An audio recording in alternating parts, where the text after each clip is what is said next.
வணக்கம். பாவ புண்ணியம் பகுதி 51. இது வரைக்கும் பாவ புண்ணியங்கள்ல நிறைய வித்தியாசமானது சொல்லியிருப்பேன். இப்போ புதுசா ஒரு சொல்றேன் பாருங்க. அது நான் கண்ட கனவு. ஒரு கனவை தான் நான் இன்னைக்கு உங்களுக்கு சொல்ல போறேன்.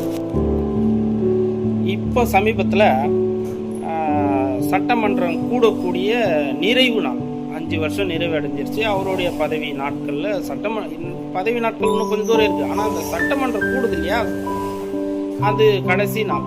அந்த நாளை அன்னைக்கு முதலமைச்சர் என்னெல்லாம் செஞ்சாருங்கிறத எடுத்து வைக்கணும்.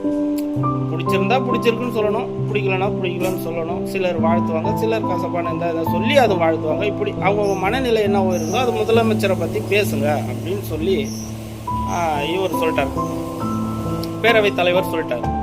இப்போ எல்லாரும் வாழ்த்துட்டு இருக்கிறாங்க. இந்த இடத்துல இப்போ பாருங்க, இந்த கனவு எனக்கு மறுநாள் எனக்கு வந்துடுச்சு.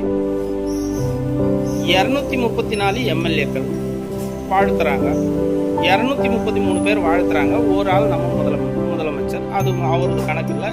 233 பேர் வாழ்த்துட்டு இருக்கும்போது 234வது ஆளா நான் இருக்கிறோம். இது ஒரு கனவு.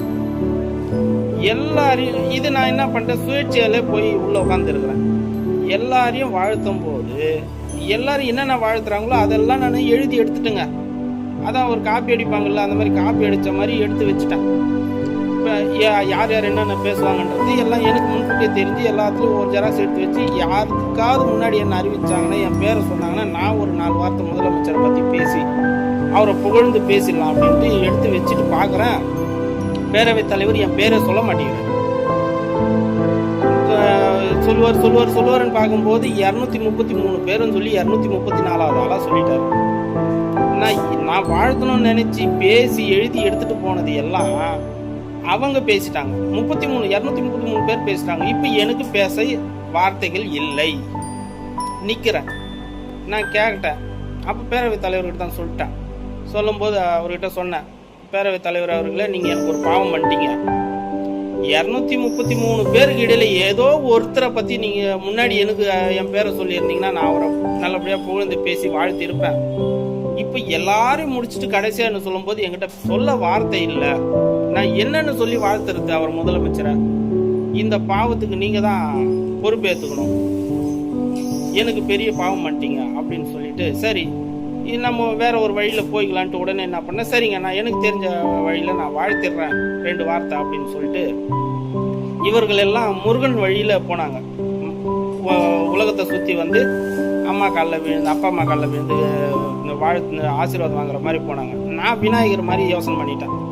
நான் என்ன பண்ணிட்டேன், விநாயகர் அப்பா அம்மாவை சுத்தி பழம் வாங்கின மாதிரி சிம்பிளா இவங்க 233 பேர் வாழ்த்துக்களும் ஒன்னா சேர்த்து நான் வாழ்த்திட்டேன் முதல்வரை. என்னான்னு வாழ்த்திட்டேன், முத்துவேல் கருணாநிதி ஸ்டாலின் வாழ்க, முத்துவேல் கருணாநிதி ஸ்டாலின் ஆட்சி மீண்டும் தொடர்க, முத்துவேல் கருணாநிதி ஆட்சி மீண்டும் தொடர நான் மனமாற வாழ்த்துறேன். ஏன்னு சொன்னோம்னா, இவங்க இத்தனை பேரும் சொன்னது எல்லாம் ஒன்னா சேர்த்து இவர்களுடைய வாழ்த்துக்களோட வாழ்த்துறேன் அப்படின்னு சொல்லிட்டேன்.